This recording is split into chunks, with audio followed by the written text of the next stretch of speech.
4 East titles in 5 years. Your guys been here a long time. What does that say about where this program is right now? It definitely says a lot. We put in a lot of work to be able to make it to the SEC championship every year.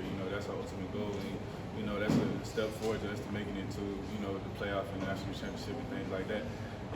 We always take pride in winning our games on the East.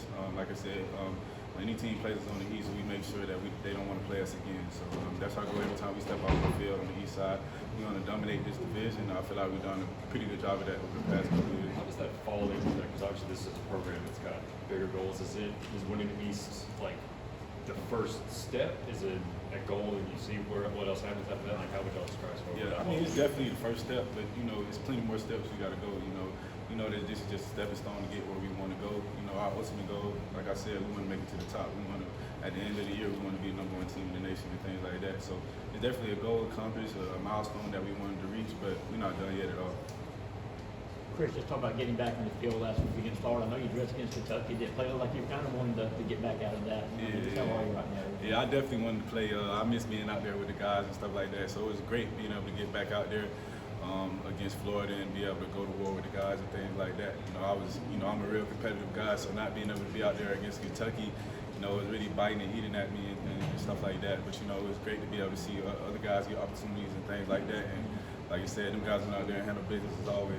How quick did you read that fake, Chris? How quick did you deduce that? Was it something you scouted? Yeah, I mean it wasn't anything I really scouted, but just from the beginning of the play, Richardson, we know that he can run the ball, of course, but he was like 5-6 yards off the ball, so he caught the ball, tried to run up a little bit, and then throw it. I never bid on the run. I did my job, and everybody else did theirs. I think it was I don't know who it was. It was like a linebacker. I think it was N'Kobe. N'Kobe did a great job of forcing him to throw it a little bit early. Me and Breedy stayed in the back end. So it's just a part of everybody doing their job and stuff like that. I wasn't trying to go play hero ball or nothing like that. I just wanted to stand back there and do my job, which is stay in my zone, play the ball. To be clear, when you hurt your shoulder against Auburn, was that a total subluxation? Pop it back in and all that? Yes, sir. Have you ever been through that before? No, I never been through that. I dislocated like my thumb before, but it wasn't the same. But it didn't hurt too bad. I felt pretty good, and Mr. Ron and our training staff and stuff like that, they have been doing a great job with me, making sure I'm fully prepared and ready to be back on the field. I've been strengthening those muscles around my shoulder and things like that. So I definitely appreciate Mr. Ron and the rest of that training staff for being able to keep me prepared and ready for the game.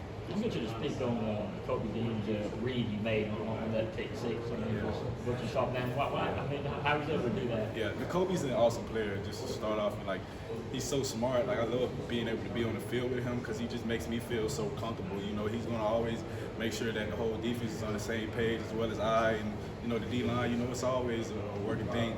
And that play that they ran, we run that even up to last year. Like last year, Florida had that same kind of play, and I guess Kobe was used to it. We seen it in practice a couple times and things like that. And when he seen the ball thrown, he broke on it and made an amazing play. I know this is going to sound like a simplistic question to you probably. Coach Mark always talk about the team improving week in, week out. From y'all's perspective, you look at the stats. They say one thing, y'all are playing some pretty good football. There's things that go on, I know, that happens with coverage and that thing that are messed up that people don't see. So just address that. That is just what along those lines y'all have to get better at. Right, yeah, like every time, like you said, it's a lot of things that you guys don't see, and I say it every week I'm up here, we want to go to the doctor, like I said. So, the first thing we're going to do when we up here on Monday, we're going to try to figure out what went wrong and try to fix it. We're going to focus a little bit on the things that went good, but that's just a little bit of the parts that we try to focus on, The only way you can get better is focusing on the things that you were bad at. If you constantly focus on the things you do good, you're not going to get any better because you're just going to keep patting yourself on the back. So, like I said, we're going to go to the doctor, make sure we fix everything that went wrong from the game on Saturday, and get ready for this next team. I don't say anyone on the team talking about pats on the back. Is anyone on the team kind of get y'all the kick in the rear sometimes? Not take that kind of thing too? I would say I'm kind of that person. Me, Nolan, and Quay Walker. We kind of the guys that make sure that when things go wrong, we keeping the guys' head on straight. When things not going our way, we making sure we give positive affirmations and things like that. But it's definitely a little bit of grit behind it, just to get the guys fired up and things like that. Because it's a battle every time we step out on that field. Chris, I know you guys are going to be humble and move on, but can you just take us inside the huddle in that 2.5 minutes there. That was you just don't see that very often Yeah, in any yeah. level of football. Yeah. I mean, it was a crazy thing to watching those guys in that front seven be able to go to work. You know, us helping them out on the back end. And like I said, I know you guys see Coach Landon and Coach Smart on the TV in those huddles. You can't really hear what they're saying, but they're always talking about turnovers. We need a turnover. So, you know, that's always in our mind every time we go out there. You know, our goal is to get 3 or more turnovers every game, and we did that within 2 minutes, and it was definitely a big momentum swing in the game, and I really feel like it helped us out in the end. Y'all have done that in practice sometime where you have like a rash of quick turnovers like Oh that? yeah, for sure. It always happens. But you know, playing a great offense that we have to go against, it doesn't happen that often, things like that, because you know we got great players on the offensive side too. But we definitely have those moments.